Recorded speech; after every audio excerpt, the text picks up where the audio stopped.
আসামের এখন ভারতবর্ষের একজন সব থেকে শ্রেষ্ঠ এবং সবল যেগুলো ভারতবর্ষের মুখ্যমন্ত্রী রয়েছে তার ভিতরে হিমন্ত বিশ্ব শর্মা একজন সফল মুখ্যমন্ত্রী। এই সফল মুখ্যমন্ত্রী এমনি আপনি মুখ দিয়ে বলে না। এক সময় আমাদের আসামে 5 জন এমএলএ ছিল, 5 জন করে এমএলএ ছিল ভারতীয় জনতা পার্টি 2011 সালে। আর ওই সময় আমিও ছিলাম একজন এমএলএ। ওই 5 জন এমএলএ থাকার পর 2011 সালে থাকার পর আমরা সংগঠন করেছি। পুরো 5 বছর ধরে সংগঠন করার পর 2016 সালে আমাদের সরকার এসেছে, ভারতীয় জনতা পার্টির নেতৃত্ব সরকার এসেছে। আর ওই সময় হিমন্ত বিশ্ব মহাশয় ছিল, ওই সময় বিত্তমন্ত্রী এবং পিডব্লিউ মন্ত্রী ছিল। আর ওই সময় সিদ্ধান্ত নিয়েছিল না যে এই জায়গায় যেরকম লক্ষ্মী ভান্ডার দেয়, এই জায়গায় লক্ষ্মী ভান্ডারের ব্যবস্থা হচ্ছে না। মা বোনদেরকে 1000 করে টাকা দেয়, 1000 করে টাকা দেয়। আর আমরা ওই সময় 2016 সালে সিদ্ধান্ত নিয়েছিলাম অরুণোদয় স্কিমের সিদ্ধান্ত নিয়েছিলাম।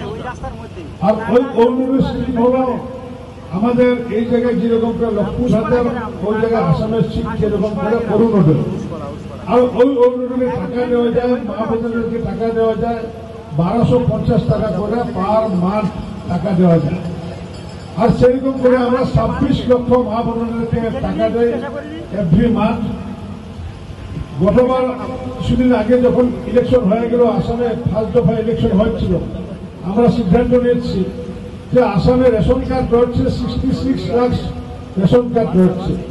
এই জন্য আমরা আগামী দিন সিদ্ধান্ত নিচ্ছি 66 লাখ যা রেশন কার্ড রয়েছে, এই রেশন কার্ডের এগেনস্টে একজন করে আমরা লক্ষ্মী ভান্ডার অর্থাৎ অরুণোদয় দেবো, অর্থাৎ 1250 টাকা করে দেবো।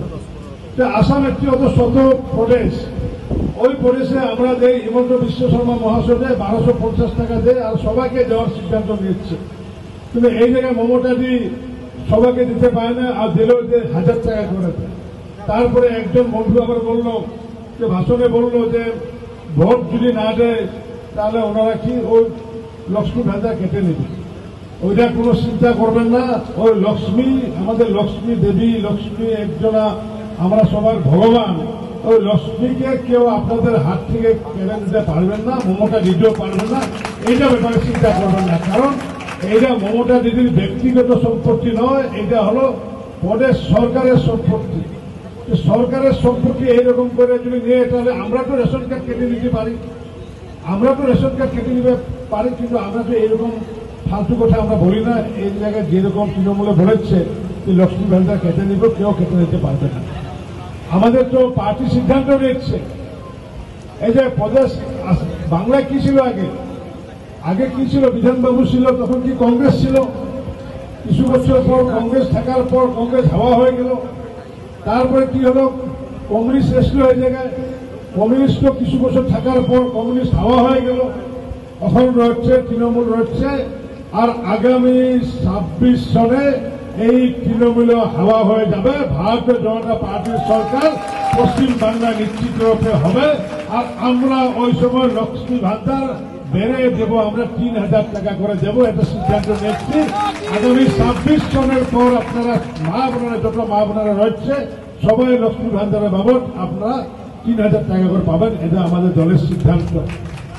এই যে আমরা যে সিদ্ধান্ত নিচ্ছি 26 সনে ইলেকশন হবে, তখন সিদ্ধান্ত নিচ্ছি। কারণ কেন, তখন থেকে প্ল্যানিং করেছে। তার মানে আমরা সরকার নিশ্চিত রূপে আগামী দিন বাংলায় আমরা সরকার পাবো। গতবার 18টা এমপি ছিল, এইবার 25খানা এমপি পাবো। আর 42টা থেকে যদি 25খানা এমপি পায়, তাহলে মোর দেন 50% এমপি হওয়ার পর নিশ্চিত রূপে বাংলার জনগণ আমাদেরকে ভারতীয় জনতা পার্টিকে ভোট দেবে, এটা নিশ্চিত। আমি ক্যানিং এর পশ্চিমে দায়িত্বে রয়েছি। আজকে আমাকে সুজিতদা বললো যে পূর্বে একটা মিটিং হচ্ছে, আমার ক্যান্ডিডেটের সঙ্গেও দেখাশোনা হয়নি, ফোনে আলাপ করেছিলাম, তাই ক্যান্ডিডেটের সঙ্গে দেখা হলো। আমি ক্যানিং পূর্বের কাহিনী, অনেক কাহিনী জানি আপনাদের। 21-এর কাহিনী জানি, আমি 23-এর কাহিনী জানি, কারণ আমি আসাম প্রদেশে 2বার করে ভারতীয় জনতা পার্টির রাজ্য সভাপতি ছিলাম। তাই একজন প্রদেশের সভাপতি হওয়া উপলক্ষে আমি আপনাদের কাহিনী জানি। আর আপনারা যা দুর্দান্ত এই যেখানে মা বোনেরা হোক কি পুরুষ হোক কি ছেলে হোক ছেলেগুলো হোক যা দুর্দান্ত পুরুষ, আমি আপনাদের সবাইকে স্যালুট করি। এই ক্যানিং এর মানুষকে, ভারতীয় জনতা পার্টির মানুষকে আমি স্যালুট করি। ভগবান আপনাদেরকে আগামী দিন মঙ্গল করবে। আর আগামী দিন নিশ্চিত রূপে, আমি তো ওই দিন বলেছি ক্যানিং পশ্চিমে বলেছি যে ক্যানিং পশ্চিমেও নিশ্চিত রূপে আগামী দিন ভারতীয় জনতা পার্টির এমএলএ থাকবে। আর ক্যানিং পূর্বেও আগামী দিন ভারতীয় জনতা পার্টির এমএলএ থাকবেন। আপনারা কষ্ট করে যান, অতদিন আপনারা সমর্পিত মনোভাব দিয়ে কাজ করেছেন।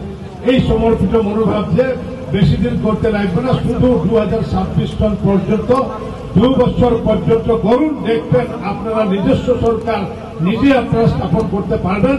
আর ওই সময় আমিও নিজে আসবো, ক্যানিং পূর্বে আসবো, ক্যানিং পশ্চিমে আসবো। তাই বলে সবাইকে ভগবান কুশলে রাখক, মঙ্গলে রাখক, তাই কামনা করে আমি আমার বক্তব্য শেষ করলাম। নমস্কার, ধন্যবাদ। ভারত মাতা কি, ভারত মাতা কি, বন্দে বন্দে বন্দে বন্দে।